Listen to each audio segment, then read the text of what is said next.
आज हम विकास को सोच के वोट किए हैं। जितना उन्नति हमारा देश करेगा हम उतनी ही उन्नति हम करेंगे। क्या लगता है कि कौन आ रहा है? आना चाहिए, विकास को ही आना चाहिए।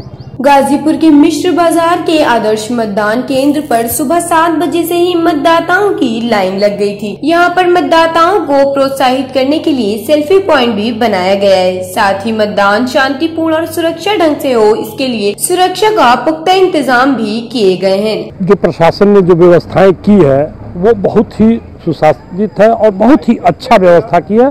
और सरकार जो देश राष्ट्र हित में जो काम कर रही है उसको हर भारतीय नागरिक को करना चाहिए और सोचना चाहिए, चाहे जिस भी कास्ट का हो। आज कास्ट पे वोट पड़ रहा है, जात पे वोट पड़ रहा है, लेकिन मैं ये कहना चाहता हूँ कि कास्ट और जात को छोड़ करके पहले राष्ट्र पे वोट पड़ना चाहिए, उसके बाद किसी बात पे को सोचना चाहिए। एलएनवी इंडिया ने अपना वोट देकर कैंपस से बाहर निकलते ही मतदाताओं के मन की बात जानने की कोशिश की, तो सभी मतदाताओं ने कहा कि विकास के मुद्दे पर वोट किए हैं। साथ ही कुछ मतदाता योगी मोदी का नाम लिए। सोच के कुछ नहीं दिया, खाली विकास है, मोदी है, योगी है तो सब कुछ अच्छा ही अच्छा होगा। विश्व के उत्थान के लिए जो हमारे मोदी जी कार्य कर रहे हैं, इसीलिए उनको हम सपोर्ट किए हैं कि वो कार्य करते रहें और उनको आना ही है।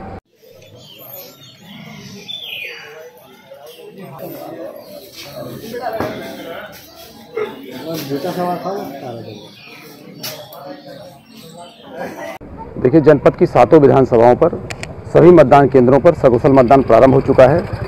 हमारी टीम लगातार मुस्तैद है और हम लोग भी लगातार चक्रमण कर रहे हैं।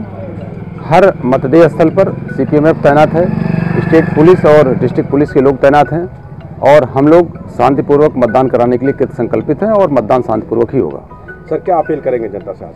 हम अपने जनपद के सभी पंजीकृत मतदाताओं से अनुरोध करते हैं, अपील करते हैं कि वो निर्भय और शांत होकर के, निश्चिंत होकर के, भयमुक्त होकर के अपने निकटतम बूथ पर जाएं और सकुशल अपने मताधिकार का प्रयोग करें। कहीं किसी को परेशानी आती है हम लोगों को तत्काल इन्फॉर्म करें, हम लोग सदैव उनकी सेवा में तत्पर हैं। वहीं डीएम एमपी सिंह और एसपी राम बदन सिंह मिश्र बाजार के बूथ पर अपने लौ लश्कर के साथ पहुंचे, जहां पर बने बूथों का निरीक्षण किया और मतदान कर्मियों को आवश्यक दिशा निर्देश दिए। वहीं मीडिया से बातचीत के दौरान डीएम ने सुरक्षा के पुख्ता इंतजाम के साथ ज्यादा से ज्यादा वोट करने की अपील की। माहौल तो आप पत्रकार हैं, देखने से क्या लग रहा है? आप तो जिला में देखते हुए आ रहे हैं।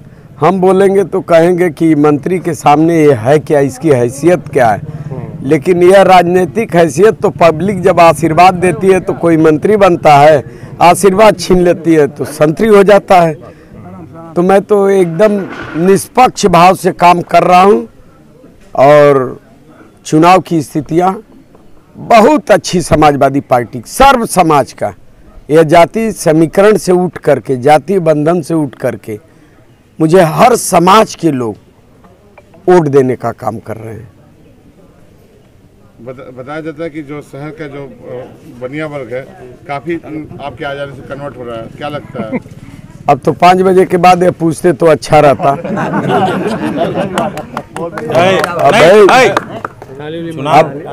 अब इस समय जो है, इस समय यहाँ के व्यापारी अपना बेटा मान चुके हैं और अपने बेटे को आशीर्वाद दे रहे हैं, वोट के साथ साथ आशीर्वाद दे रहे हैं कि बेटा तुम आगे बढ़ो, हम नहीं, जमाना तेरे साथ होगा। आप सदर से लेकर तमाम बूथों पर जा रहे हैं, क्या व्यवस्था, इलेक्शन कमीशन की जो व्यवस्था है, जो गाइडलाइन है, उसका कितना पालन है? एकदम 100% पालन हो रहा है। जैसा कि बूथों पर अंदर नहीं जाना है, हमें बाहर से प्रत्याशी को चेक करना है, देखना है, पूछना है, समस्या पूछना है, मैं बाहर से कर रहा हूँ। गेट मतदान जो दरवाज़ा है उसके जो है बाहर मैं खड़ा होकर के अपने कर्मचारियों का अभिनंदन कर रहा हूँ, उनसे पूछ रहा हूँ कि भाई मशीन ठीक है, आप ठीक हो, कोई आवश्यकता हो तो बताओ। नहीं सर, सब ठीक ठाक है।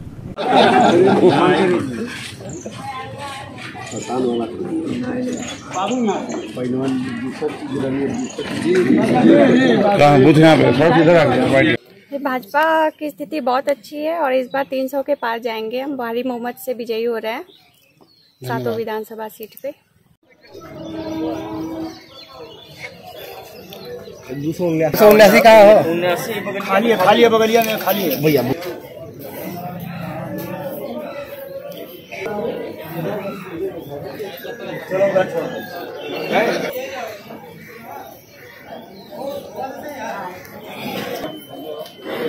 भैया हो गया, चलो बाहर चलिए। ले चले मेरे साथ। बदलाव का माहौल है। उत्तर प्रदेश में भारतीय जनता पार्टी की सरकार का पतन निश्चित है और जनता बिल्कुल इंतज़ार कर रही थी बेसब्री का से कि वो उन्हें मौका मिले और इस सरकार को वो उखाड़ फेंके, क्योंकि पिछले 5 सालों में इस सरकार की विफलता से जनता बिल्कुल ऊब चुकी है। क्या लगता है इस बार साइकिल दौड़ेगी या हाथी की कीमत चाल रहेगी सर? ये तो हम भी 6 बजे शाम को आपका जो पोल आएगा उसको देखेंगे, लेकिन मेरी इच्छा यही है कि उत्तर प्रदेश में बहुजन समाज पार्टी की मुखिया बहन कुमारी मायावती जी 5वीं बार मुख्यमंत्री बने और सर समाज के हित में वो कल्याणकारी कार्य करें। अब फैसला जनता का जो होता है उसे जनादेश माना जाता है, उस जनादेश को स्वीकार किया जाता है। मीडिया से लेकर आम जनता तक की एक राय है, वे ये जानना चाहते हैं कि सांसद अफजाल अंसारी बीएसपी से हैं और भतीजा जो है वो समाजवादी पार्टी गठबंधन से चुनाव लड़ रहे हैं।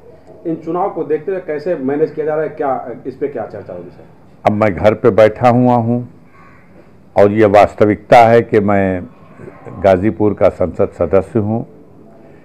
भतीजा भी, जहाँ तक आपके कैंडिडेट होने की बात है, वो मेरे बड़े भाई हैं सिबगतुल्ला अंसारी साहब, उनका बेटा है, वो चुनाव मैदान में ही है और समाजवादी पार्टी के सिंबल से चुनाव लड़ रहा है। हमारा दूसरा भाई जो मुख्तार अंसारी इन दिनों बांदा कारागार में है, उसका बेटा अब्बास अंसारी मऊ से चुनाव लड़ रहा है।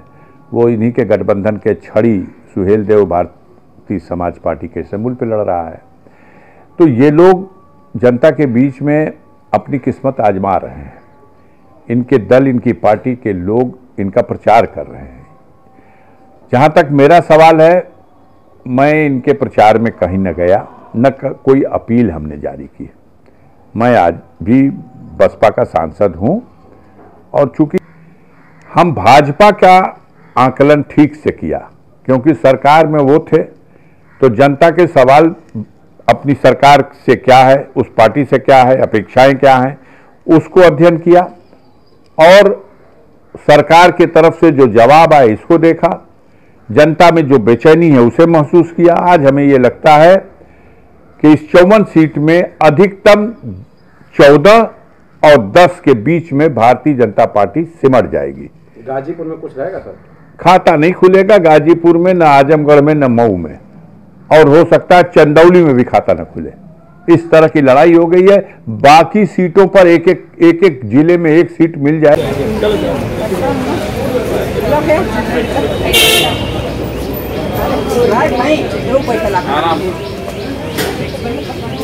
चला नहीं तो चला, थोड़ा चला।